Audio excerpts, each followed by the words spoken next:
Soy Alejandra Giraldo. Buenas noches. Hoy les tendremos un gran especial.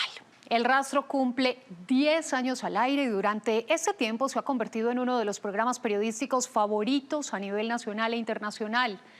Durante 117 capítulos les hemos mostrado casos cerrados que buscan entender qué hay detrás de la historia de asesinatos reales, la mente criminal e investigaciones complejas.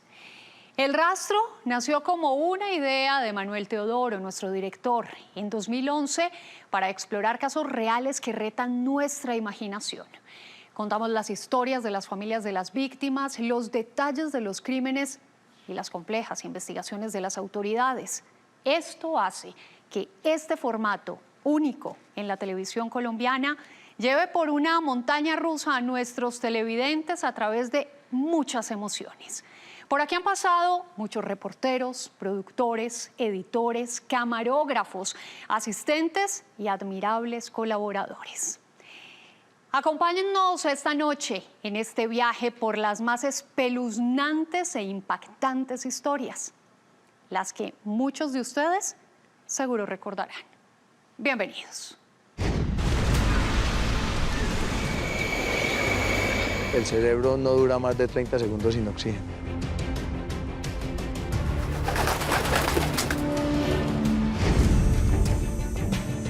En este caso nos enfrentamos a un monstruo que asesinaba, acechaba. Pero llegamos al río, allá se encontró una huella. ¿Cómo así que Carola no aparece? Fue la que facilitó que la puerta de la residencia del señor Cristian ese día estuviera abierta.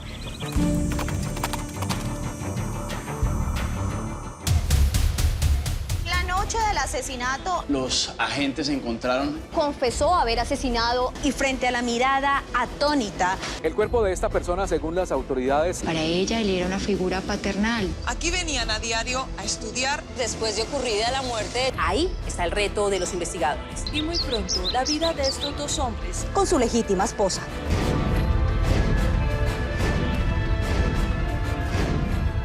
Era culpa de ellos. Mira el diablo cómo hace las cosas.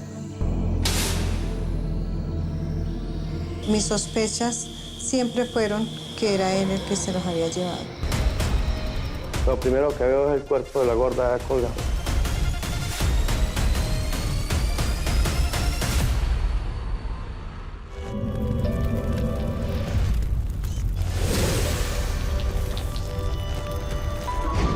El mejor elemento de una historia podría ser el testimonio de un homicida que cometió el crimen y que ofrece detalles sobre cómo lo hizo. Aunque nunca hay una justificación por su acto atroz, indagar para entender qué puede pasar por la mente de un asesino se ha convertido en el mayor reto de los reporteros y el equipo que ha investigado estas historias. Cada mente criminal es diferente.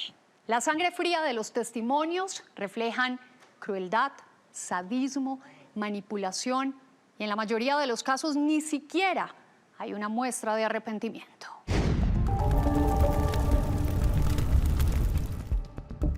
¿Recuerdan la maldad de este personaje? Yo lo maté con mis pies y con una macana de chonta. Lo reventé. John Freddy Ortiz es un asesino que aparece en uno de los capítulos llamado La encarnación del mal. No me mate, fue lo que me dijo. Y puso la mano así. Y le bajé 4 dedos. Estos 4 o 3 dedos. Y el cabello se lo moché. Ella me dijo, no me mate. Y esto tocas para que me purifique porque usted es una hechicera. Es uno de los homicidas que durante la entrevista empieza a disfrutar, contarme cómo había asesinado a 2 niños de 8 y 9 años. Y después le dije, ya cuando el niño estaba mal, le dije, va a tirarlo al agua para que acabe de morir. No fue capaz de llevarlo hasta cierto punto y yo fui y lo tiré al agua. Y fui liberado del pecado en que estaba cometido. Por eso no hay arrepentimiento de nada. Eso para mí fue desgarrador. Él me alcanza a decir en la entrevista que no se arrepiente de haber matado a los niños porque ellos debían morir, según él, porque los niños impedían que él pudiera sacar oro del río. Son cosas tan absurdas, tan sacadas de la fantasía, que uno dice cómo es posible que un ser humano pueda llegar ahí. Me hacía entender de que había que matarlos porque ellos iban a hacer daños como los que hacen las brujas y los hechiceros hoy en día. Y yo dije, pues si ellos están con eso y tienen eso por dentro, pues mejor matar el mal de raíz y no dejarlo. ¿Y cómo olvidar este macabro relato? Ella fue degollada ante mortem. Esto quiere decir que fue degollada en vida y los cortes eran muy finos. El asesino que más recuerdo es un hombre que en Boyacá, en un pueblo llamado Gachantibá, asesinó a su pareja, casi que con sus hijas dentro de la casa. Él vivía con las hijas de ella. La asesinó, pero además escondió el cuerpo en un baño durante varios días y tenía el descaro de decirle a las hijas que no sabía dónde estaba su mamá. Pero sí fue todo lo que me llevó a todo ese problema. Yo me acuerdo de pegar un batazo con ese vato. Un batazo me acuerdo, pero creo que fueron dos batazos, así que... Y yo creo que murió instantáneo. Yo hoy traigo unas bolsas de la basura y la empaco y la meto a la hucha. Fue un crimen macabro porque él además era carnicero.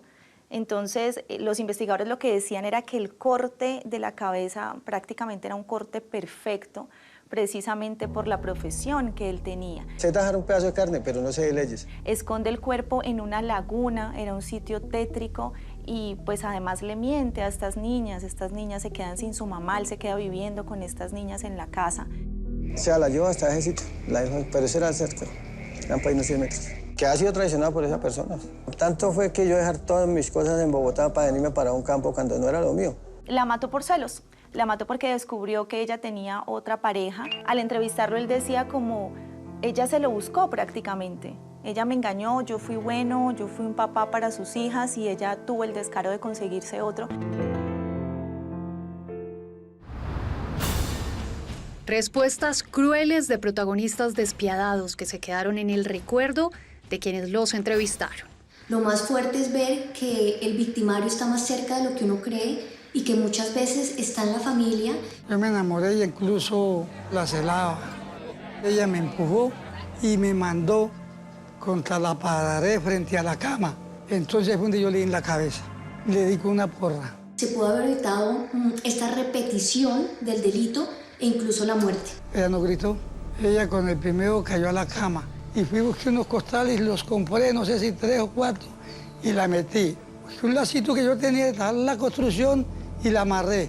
Pero yo tenía ganas de decir, no me cuente más. Y me la eché al hombro y la saqué y la escondí. Este es el silencio de Heidi. Para mí fue una experiencia bastante retadora y cuando estuvimos en la cárcel me encontré con una persona bastante fría. Yo la boté en un pastelito y no le hice más nada ella que vaya en los sacos. Después de eso, me devolví, busqué agua y jabón y lavé la pieza. Uno de los que más me impactó fue el asesino de Amanda, un caso que hicimos terrible en Arauca. Pues asesinó a su esposa, pero también asesinó a sus hijos. Y hasta el último momento, pese a que fue condenado en 2 instancias, pues él insistía en su inocencia, insistía en que Amanda los había asesinado y después se había suicidado. Obviamente la investigación pues había sido muy buena y era clarísimo que él era el asesino. Claro que sí. Para la fiscalía soy un mentiroso. Claro. Soy un hombre peligroso para la sociedad. En algún momento de la entrevista empieza a decirnos que Amanda y los niños están ahí en la entrevista y empieza a hablar con ellos y nosotros con el equipo como un poco entre asustados y también como con indignación porque nunca supimos si esto hacía parte de su papel o si era tal el cinismo que tenía él como asesino, pues que se seguía manteniendo en su rol de yo estoy loco y yo estoy acá porque soy inocente. ¿Están ahí? Si están ahí, tráigamelos y yo los demuestro. Lo que yo hacía y puedo hacer por ellos. Si ellos están en el cielo descansando, que yo sé que lo están porque eran unos angelitos, que perdonen a aquella persona que cometieron ese hecho. Las mujeres como los hombres son también capaces de matar, de planificar el acto criminal por motivos de venganza, de avaricia, de celos y hasta de odio. En el rastro, ustedes han conocido algunos perfiles de mujeres señaladas de asesinatos, la mayoría con una relación íntima con sus víctimas. A continuación, recordaremos algunas de ellas. crímenes aparentemente justificados por su victimaria. Empezamos a discutir muy fuerte. Me pegó. ¿Cómo le pegó? En la cara. Después de la pretina del pantalón sacó un arma, me apuntó con el arma en la cabeza. Me dijo que ahora sí me iba a matar. Le dije que entonces lo hiciera, porque ella estaba cansada de tantas amenazas. Suelta el arma en el suelo, la deja en el suelo y automáticamente yo la cojo. No recuerdo más, cuando recuerdo es que él cae al piso, yo dejo el arma y salgo corriendo con mi hijo, salgo de la casa. Yo les dije a mis hijos, yo maté a su papá. Llegaron y me dijeron, sí, mami. Yo le dije, sí, mi amor, perdóneme. Ocurrió aquí en Bogotá, en el sur de Bogotá. Resulta que era una pareja de esposos, digamos. Tenían también unos problemas porque había una traición de parte de él hacia la esposa. En medio de una noche de tragos, le dio aparentemente una sustancia para adormecerlo a él y decidió asesinarlo. Al principio, cuando yo le di un veneno para ratas. Él pidió pastas y yo se las di. Y le di más en el vaso. Y ya después él dijo, tengo mucha sed. Entonces yo le traje un veneno de ratas con un café. Y al ver que él no se moría, fue cuando empezamos a forcear. Yo lo toqué, yo le dije, amor, estás frío. Dijo, sí, es que siento ya la pelona encima. Yo le dije, ay, no sé, no diga eso. Y lo arropé. Y empecé a hacerle daño sin compasión. ¿Pero cuántas heridas tú le ocasionaste? Como 5. ¿Con un cuchillo? Sí. Una noche ella solicita una carrera de un taxi para hacerle un traslado, para llevar una tina, un tarro, un gran recipiente muy grande de noche, y lo mueve de un lado a otro, y el taxista, digamos que le cumple con esa labor de transportar a la chica, pero resultó que ahí llevaba el cadáver de su esposo. Lo llevó desde su casa hasta una calle que estaba pegada al río, y lanzó la tina, con el cuerpo dentro, al río. Sufrí demasiado. Digo que mi mejor vida se la di a él y él me acabó totalmente. A pesar de que él siempre me hacía y me decía cosas feas. Investigaciones que revelarían que una mujer cercana a la víctima habría estado detrás de la planeación de un crimen. Fue la que facilitó que la puerta de la residencia del señor Cristian ese día estuviera abierta. Igualmente facilitó los cuchillos con que se debería terminar con la vida del señor Cristian Federman. No hay crimen perfecto, en el rastro sí que hemos podido demostrarlo, pero creo que un caso que siempre me llamó mucho la atención por la minucia de todo lo que hicieron, que fue el caso del alemán en Armero, Guayabal. Se le facilitaba todo porque esta cerca eléctrica no tenía corriente para ese día. Según la investigación, este señor presuntamente muere por un atraco. Esa fue como la primera hipótesis.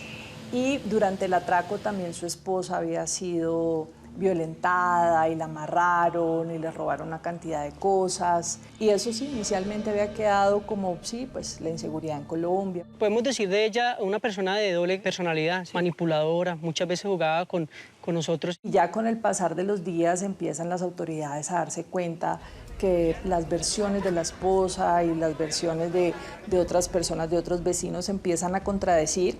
Fue muy difícil para los investigadores porque los detalles estaban muy bien planeados. Yo no me baldeo de la culpa, yo tengo culpa también en esto, por andar con gente que yo no tenía que andar.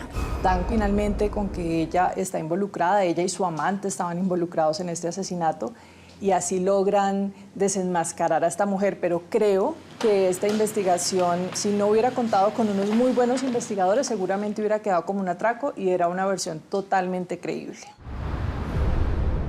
Y mujeres condenadas que frente a las cámaras del rastro decidieron pedir perdón. Una vez logramos concretar la entrevista con la esposa y asesina del alcalde de Soacha, viajamos a la cárcel de máxima seguridad de mujeres y al llegar ella se arrepintió. Ya teníamos el set montado, ya habíamos pasado cantidad de filtros para poder llegar hasta ella y ella se arrepiente de hacer la entrevista. Sale la directora de la cárcel y nos dice, ella no va a hablar, no sabemos por qué, pero pues tampoco la podemos obligar. Nosotros nos sentimos frustrados en ese momento, obviamente.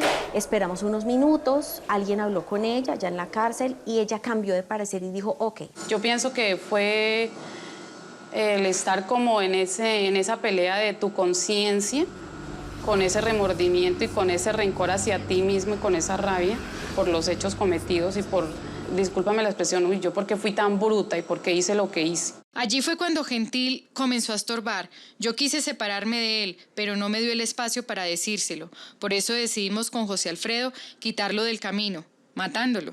Pero ella cuando se sienta, ella siente, pienso yo, como el escarnio público. Y decir, todo un país me va a ver como asesina. Van a visualizar un crimen que fue popular en mi pueblo, pero frente a todo un país, ella cambia completamente su versión. Y ella se sienta como siendo la primera dama, no como una asesina, sino siendo la primera dama todavía. Y aún yo pienso que ese cargo de conciencia es duro porque se sabe que se dejó, digamos, fuera de dejar a los niños sin un padre, también sin una mamá, porque ni está el papá ni estoy yo. No es fácil y la verdad no sabría qué decirles, o sea, al verlos me gustaría abrazarlos, decirles, Nicolás, Manuel Guillermo, perdónenme, sé que les fallé. Al regresar conocerán cómo muchos criminales han sido descubiertos gracias a las pistas que han dejado. No se vayan.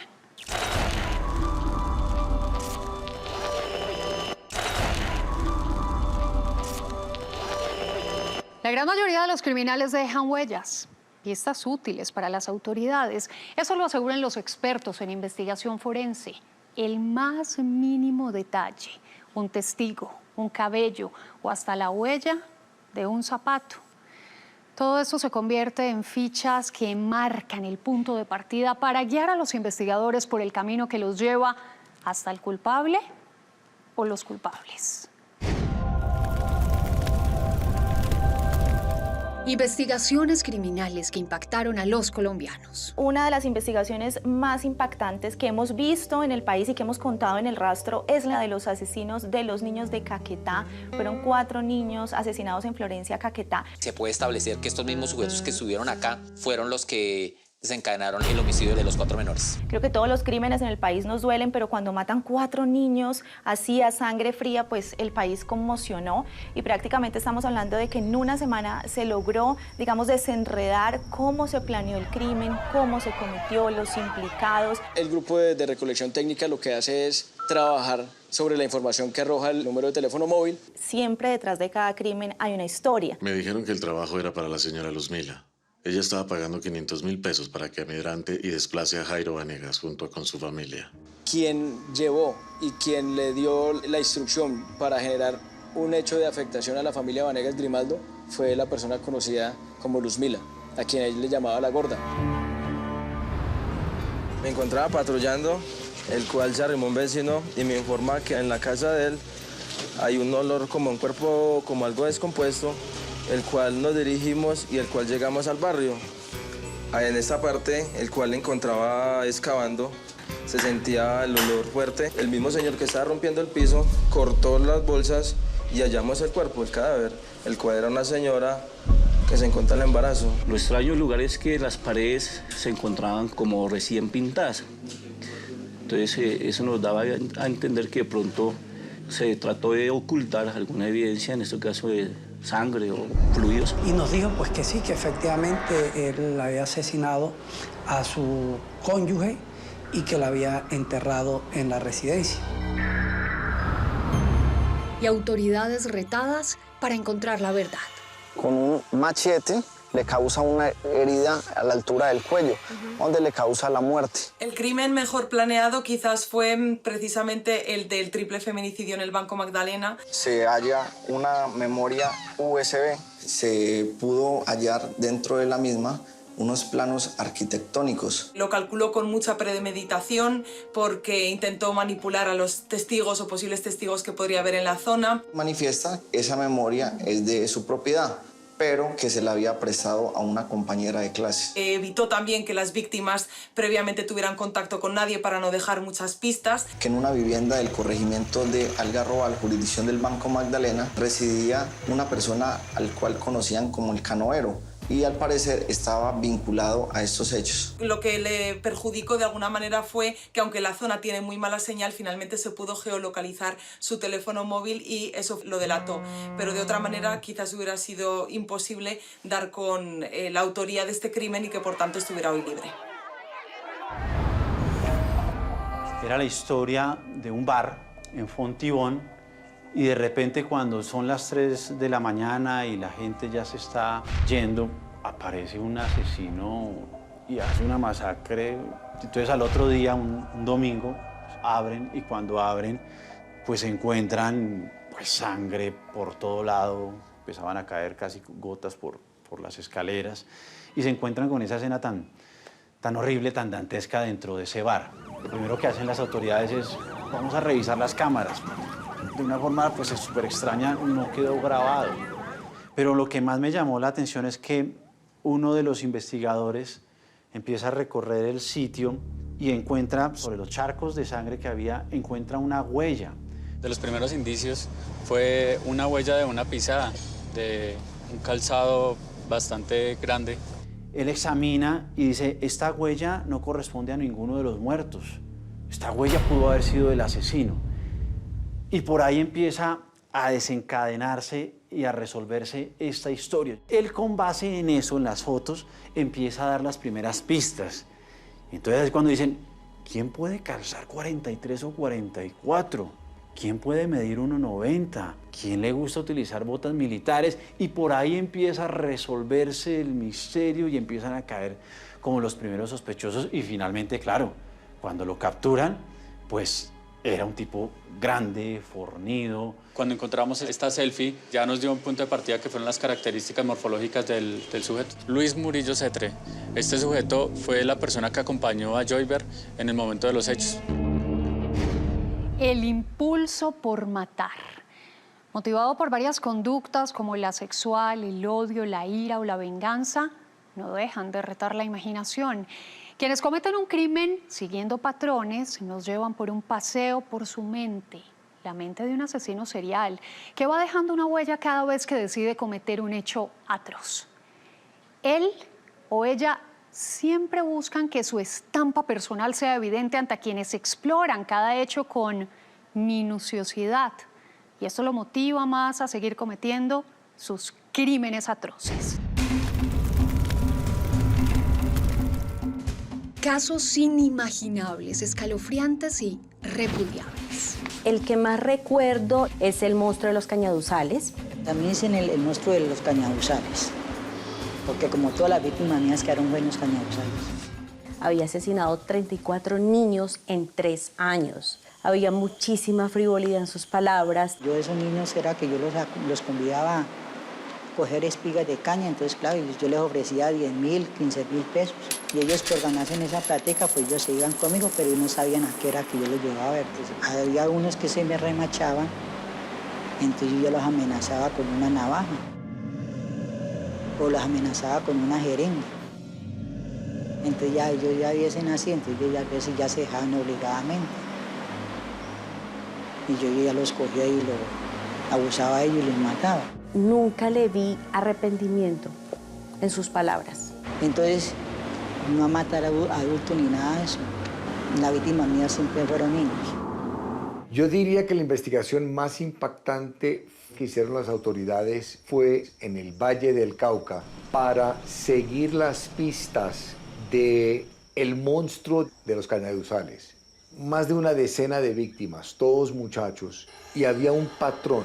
Los asesinos en serie tienen para mí un interés, me interesa de una forma muy particular. ¿Qué es lo que hace que una persona se obsesiona con reiterar y repetir el mismo tipo de asesinato bajo las mismas condiciones, utilizando las mismas herramientas, como si su mente o su sed de lograr, en estos casos también hubo violación sexual, necesita cumplir con ciertos patrones, pero para perpetrar algo tan espantoso como un asesinato. Me genera mucha indignación.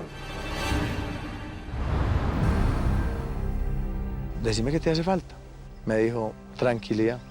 Yo le voy a dar más tranquilidad. El monstruo de Guarne es un tipo al que nosotros le hicimos el seguimiento porque había matado a 4 personas, incluyendo a 2 niños. Y los mató así, con sus manos. Los ahorcaba. Este era un tipo grande, corpulento, como de 1,85. Sale un tipo esposado de pies y manos. El cerebro no dura más de 30 segundos sin oxígeno. Lo puede corroborar. Con una mirada absolutamente fría, seria. Me dio la mano y uno admite, uno le da susto, uno tiembla, uno dice, uy, miércoles, este tipo que lo tiene bien cogido porque le da en serio uno susto que ¡pum!, se libere. Y lo más aterrador era cómo narraba. Cogí una cuerda y la tomé por el cuello y la estrangulé. El niño tenía 8 años. Ya yo llegué y igual hice lo mismo y lo doblé entre un costal. Fui, lo tiré al lado de la mamá. Cogí una pala y lo estapé. Y otros victimarios señalados por las autoridades como seriales, quienes después de una compleja investigación por las señales que dejaban en cada uno de sus crímenes, fueron atrapados. En el 2008 encontramos que una mujer había sido agredida con un arma contundente, exactamente una piedra, y fue encontrada con los pantalones en los tobillos. La ropa interior fue rasgada y dejada a un lado. La piedra también es dejada siempre a un lado. Fue un hombre que en Villavicencio se encargó durante varios meses de matar mujeres de 60 años, 70 años. Este tipo tenía un motocarguero y lo que hacía era, digamos, abordar a estas mujeres en la vía y pues eran mujeres muchas veces que necesitaban un transporte, mujeres humildes. Es la misma forma de abordarlas a ellas. A las 3 víctimas encontramos la misma lesión. Además de esto, él practicaba la necrofilia porque él las mataba y luego de asesinarlas abusaba sexualmente de ellas. Las víctimas, estamos hablando de mujeres entre 60 y 80 años. Entonces se reúnen ya los fiscales, nos reunimos investigadores y empezamos a mirar. Pues me empiezan a llegar otros homicidios, otros cuerpos hallados en la misma finca. Encontramos esta piedra que tiene una mancha de sangre. Lo que hacía era que se iba, no dejaba huella, el tipo pues era una persona muy común, no era el típico perfil de un asesino y terminó matando cerca de 10 mujeres en Villavicencio. Observamos el motocarguero blanco y Ginette que va en la parte de atrás. Y el testigo no se confunde nunca, no la duda en ningún momento en decir sí, él es Rubén, a él fue el que yo vi, a él fue el que yo fui y le hice reclamo, es que él es. Él dice, yo no quiero ir a juicio, yo prefiero hacer el preacuerdo, yo voy a aceptar cargos. Es una mujer que presenta un perfil criminal, una mujer fría, una mujer calculadora, es una mujer que tenía la posibilidad de engañar a sus víctimas. Y esto fue una historia, recuerdo tanto que grabé en Medellín. Esta mujer se hacía llamar la Viuda Negra por la policía y por las autoridades. La señora Neda está como beneficiaria de 2 seguros con anterioridad, donde ella fue directamente la beneficiaria. Resulta que esta mujer, que era muy bonita físicamente, era una mujer alta, rubia, de ojos claros y era muy bien parecida, se encargaba, mejor dicho, de enamorar a hombres cuyo perfil era hombres mayores, solitarios, que tuvieran una vida no social. En compañía de las aseguradoras, nuestros investigadores empiezan a concatenar cada uno de los homicidios. ¿Cómo es que una mujer termina recibiendo las pensiones de tantos hombres? Y ahí entran también las autoridades a decir cuáles son los perfiles de este hombre. Con esa mentalidad perversa, maquiavélica, hacía que sus parejas le obedecieran en todo el sentido. Y resulta que esta mujer tenía unos secuaces y eran los que le hacían el trabajo sucio. Ella era la autora intelectual, pero ella tenía los otros secuaces con quien se repartía el dinero y las herencias y ellos eran los que terminaban ejecutando los asesinatos. Los degollaba utilizando un arma blanca. 3 muertos, 3 vidas, 3 seguros y un sobreviviente que alcanzó a darse cuenta de la trampa mortal de Sneda Ruiz Catán. Otros hacen todo lo posible para no dejar huellas y tratan de asegurar un crimen perfecto. Algunos homicidas ingenian una estrategia para lograr su objetivo sin que se detecten los responsables. Para este fin, borran todo tipo de marcas e indicios que los puedan delatar. Incluso ocultan por mucho tiempo y en los lugares menos esperados el cuerpo de sus víctimas.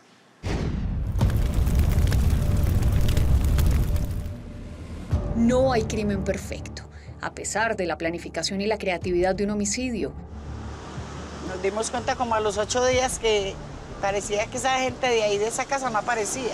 Malos olores, gallinazos volando, fétido toda la cuadra. Ahí se enteraron de que algo pasaba, llamaron a la policía. Un joven en Itagüí que vivía con su familia, un chico normal, y comenzó a tener problemas familiares porque no tenía trabajo y otro tipo de problemas resultaron. Todo ello entonces va generando una cantidad de inferencia razonable o de indicios de que Sebastián haya sido el causante de esta situación. Y él se sintió tal vez como cuestionado por su familia y decidió quitarles la vida. Eso es lo que nos plantearon en la investigación. Los dictámenes de necropsia médico-legal se logra establecer que las víctimas fueron puestas en una condición de indefensión para poder ejecutar este hecho. Asesinó a su mamá, a su hermana y a su sobrino. Una vez llegamos al hospital Marco Fidel Suárez, nos dimos cuenta que se trataba de una femenina de alrededor de 36 años. De las asesinas más creativas o que dedicó un buen tiempo para planear, la que fue capaz de traicionar a su amiga. Y que en el momento que había descendido del taxi a ingresar a la tienda, se habían acercado unos sujetos y le habían disparado a la víctima. Mientras una le estaba dando afecto, le estaba dando confianza, estaban depositando dinero para poder crear un negocio, resulta que ella, en lugar de pensar cómo se lo iba a pagar, estaba planeando paso a paso cómo acabar con la vida de ella. Encontramos una cartera con los documentos y un dinero que portaba la víctima y su equipo celular. Una vez ingresan al municipio de Bello e inicia las paradas, fueron 4 en total, contando la última parada donde sucedieron los hechos, que se había comunicado constantemente con 2 amigas ese día 15 de febrero de 2017. Las conversaciones más constantes empezaron desde las 19 horas. Que ella sabía que si a las 9 de la noche los sicarios estaban asesinando a su amiga, entonces ella a las 9:30, 10 de la noche, cuando la noticia se conoció en Chocó, pues ella ya estaba ya en la puerta. Ella quería como utilizar esa fachada de buena amiga que siempre mostró cuando eran amigas allá en Quibdó, Chocó. Dándole abrazos, lamentando la muerte. Eso también lo tenía planeado. ¿Y con qué finalidad? Que nunca la culparan a ella. Pues porque cómo iba a estar en 2 lugares al mismo tiempo. Ella esto lo organizó una semana antes de que se terminara este mes de enero. Que este tiempo fue suficiente teniendo los contactos aquí en Medellín o en Bello para poder contratar 2 sicarios y pudieran llegar hasta el lugar donde ella la citó y le pudieran disparar. Ella fue muy calculadora. Y sorprendentemente, algunas investigaciones tienen un giro inesperado. La víctima se llamaba Jessica Caterine, una joven pastusa que estudiaba enfermería en Manizales y al parecer se metió en un triángulo amoroso con un joven y el papá del joven. Yo le voy a contar algo como muy penoso, es que usted va a pensar que yo soy una mala mujer. Lo que pasa es que yo estuve con el papá, pero ahora estoy con el hijo. A raíz de todo esto que sucede, ella toma la decisión de planear su muerte. Comenzar con esa bobada, es que la vida no tiene sentido, es que yo ya, ¿para qué vivo? Quería suicidarse y que estaba buscando quien le ayudara. En la escena del crimen encuentran una joven en un hotel, en una ducha, acostada. Y llega y saca por aquí así con la mano, una navajita. Había sido degollada, una situación súper difícil y una nota. Entonces los investigadores comienzan a decir, ¿será que esto es un homicidio disfrazado de suicidio? Unas búsquedas en Google que hablaban sobre maneras de suicidio fácil y sin dolor. Se encontraron búsquedas en Google de las palabras sicario y sicarios, combinadas como contratar sicario.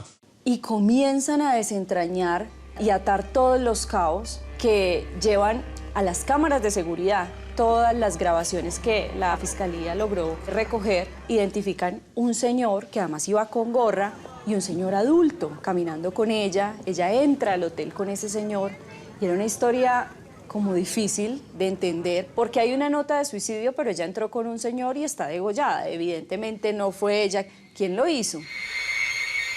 Los secretos, la venganza, la obsesión, la avaricia son algunos de los componentes de las historias impactantes que les hemos contado en El Rastro.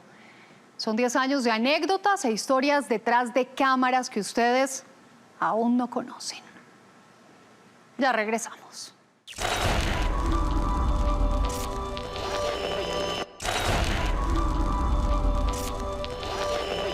Saber por qué ocurrió el crimen es otro de los componentes de una investigación que ayuda al televidente a entender qué hay detrás de la historia. Los motivos que llevan a una persona a cometer un asesinato pueden variar significativamente.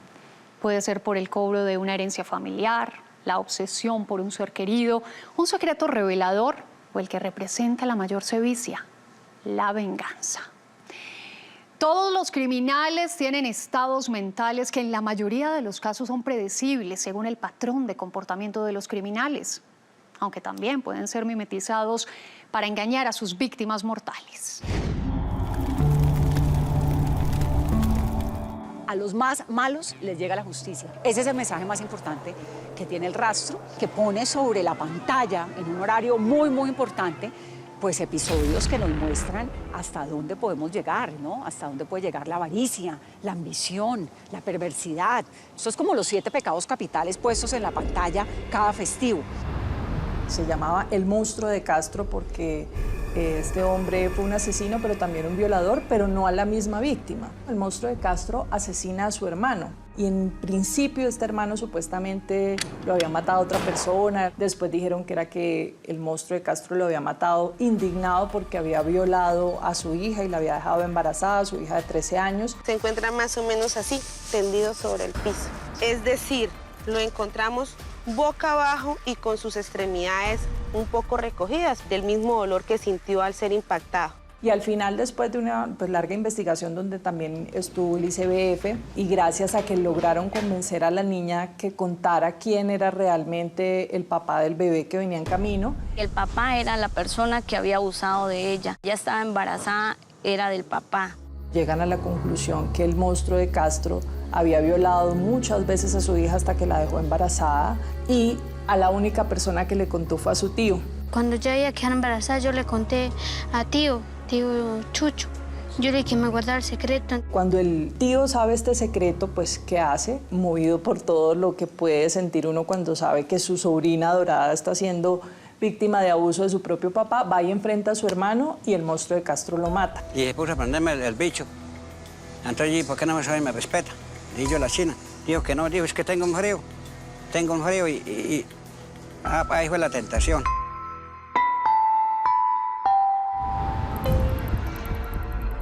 Yo creo que uno de los asesinos que más recuerdo es John Rodríguez. Y resulta que durante muchos años ocultó un primer homicidio, que fue el de su esposa, el de la mamá de sus hijos, que tanto decía amar y por los que tanto trabajaba para proteger. Y él, por una obsesión, nunca logró superar eso que cometió. Y su segunda víctima fue una niña que no tenía nada que ver. Era una joven que iba pasando, menor de edad, y su cabello se le pareció al de su exesposa, a la persona que asesinó asfixiándola. Que le pareció que era la mujer. En ese momento se llenó de rabia al verla otra vez. A él se le metió en la cabeza que era ella. Y de repente fue y dijo, usted no tiene que volver a aparecer, y empezó a asesinarla, digámoslo, según él, por segunda oportunidad. Él dice que sale, la sujeta de la boca y la aprieta fuerte de los hombros y la alza. Y le decía que ella no era Yuli Marcela, que la dejara ir, que no le hiciera nada. La asfixié. La asfixié nomás. Racioné cuando racioné ya no. La llamaba ya no. La dejé allá. investigación más impactante quizás fue para mí la de la mujer que estaba embarazada y cuyo bebé fue extraído para robarlo. Tomé la decisión de tomarla, me decían, tome, desaparezcase con esa bebé. Y que la autora de este crimen pues pudiera tener un bebé que demostrara ante su pareja que era el móvil de todo este crimen. Tiene un trauma a nivel abdominal que compromete toda la pared abdominal hasta la cavidad uterina y que está relacionado con la condición que tenía la mujer de embarazo. Lo relacionamos con la posible lesión utilizada para extraerle el bebé a esa señora.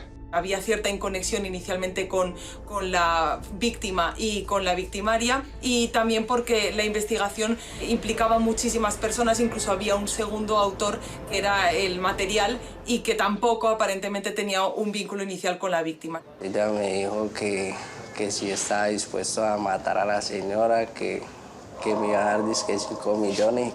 Así que fue muy complicado y además, bueno, había una mujer embarazada y un bebé de por medio. El objetivo principal era apoderarse de la bebé, pero pienso que se les fue de las manos realizar esta acción cuando ella vio que los estaba descubriendo, atentar contra su vida de forma violenta, quitándole la bebé.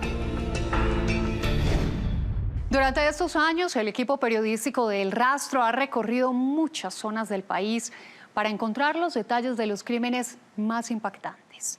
Detrás de las historias hay anécdotas, hay emociones encontradas, así como el acompañamiento de quienes han llevado el paso a paso de las investigaciones y, por supuesto, de las valientes familias de las víctimas que sienten que contar la historia de su ser querido hace parte de un homenaje para ellos. La mejor anécdota que hemos vivido durante la grabación de un caso fue uno que hicimos en Santander, en Cimitarra. Lo hicimos residiendo en la casa en la que habían convivido la víctima y también el asesino. Fue un momento muy complicado porque estábamos en una zona donde se sentía, por así decirlo, la energía de lo que había pasado y estábamos muy aislados. Era una zona en la que no teníamos señal, en la que tuvimos que estar durante 5 días, tuvimos que afrontar tormentas muy fuertes por la noche, muchísimo calor durante el día. Además estábamos en torno a elementos que incluso se pudieron haber utilizado unos similares durante el crimen. Una vez habían hecho una recreación abajo con sangre falsa que regaron por el piso con un cuchillo y tiraron el cuchillo y una prenda de ropa. Lo hicieron por la noche y esa mañana llegué y vi un chorro de sangre saliendo por debajo de la puerta de abajo. Así como en un caso real, donde yo dije, no, aquí pasó algo muy grave. Y rápidamente, afortunadamente, me di cuenta que había sido una recreación. Nosotros ya nos estamos regresando a Cúcuta y yo le digo al camarógrafo, paremos acá, hermano, y hacemos una panorámica de la ciudad. Y yo veo que por la carretera vienen 2 tipos en una moto. Cuando se van acercando, yo veo que su rostro va cambiando. Y ya no es un rostro sonriente, sino se convierte en un rostro agresivo. Ellos sacan una pistola y se la ponen a Leo acá. Leo les da la cámara y no solamente llevan la cámara, sino el trípode. No saben desenganchar el trípode de la cámara. Yo le digo al conductor, los perseguimos. El carro sigue avanzando, el asistente voltea a mirar y ve la cámara tirada. Se rescató el disco donde teníamos gran parte del material. Pero fue una gran anécdota irresponsable, como te lo digo. Tras las historias de dolor de las familias de las víctimas, hay emociones encontradas, impotencia, dificultades de quienes cuentan estas historias. El Rastro es un programa que lleva más de 10 años al aire contando historias difíciles de crímenes y creo que el poder tener ese contacto con la familia, poder convencerlos para que nos cuenten su historia y sobre todo revivir ese dolor, hacer ese proceso de duelo con nosotros, pero digamos que al final lo que más les deja a las familias es poder desahogar ese dolor y buscar justicia. Llegar hasta esos puntos es lo más difícil para nuestro equipo de producción porque hay momentos que les toca hacer viajes en mula durante 4 o 5 horas, dormir en la zona donde se dan los hechos. poderle garantizar unas condiciones mínimas para dormir, para bañarse, para estar cómodos, pues porque son 5 o 6 días de rodaje muy intensos, donde todo el equipo está dedicado a lograr la historia. Yo a quienes más recuerdo, y aunque era doloroso, lo más bonito era el abrazo final con las familias de las víctimas. Pues definitivamente una mamá agradecida porque alguien la escuchó. Y yo creo que esas son de las cosas bonitas con las que uno se queda. Creo que Caracol hace un esfuerzo importante ahí en lograr que el periodista que está en Bogotá logre ir a cientos de kilómetros en los rincones más apartados del país para contar esa historia que quizás para su familia pensó que iba a ser insignificante porque era simplemente un número más, que son importantes para una sociedad y que su historia no es simplemente un número. Me parece que es un reto importante que hace la empresa para poder cubrir todo lo que significa. Yo pienso que El Rastro es el primer programa de la televisión colombiana que logra meterse en las entrañas del crimen y de la investigación, lograr desenmascarar y desnudar a un asesino frente a una cámara. No hay crimen perfecto. El asesino siempre va a dejar una huella y esos investigadores van tras esa huella. El Rastro es un programa muy serio, de una investigación muy profunda, muy responsable, porque lo que tiene como mensaje es, primero, que la malicia existe, que la maldad existe, que pueden pasar cosas horrorosas y que el ser humano puede ser así de malo, así de perverso, pero también que la justicia se puede demorar, pero que la justicia llega.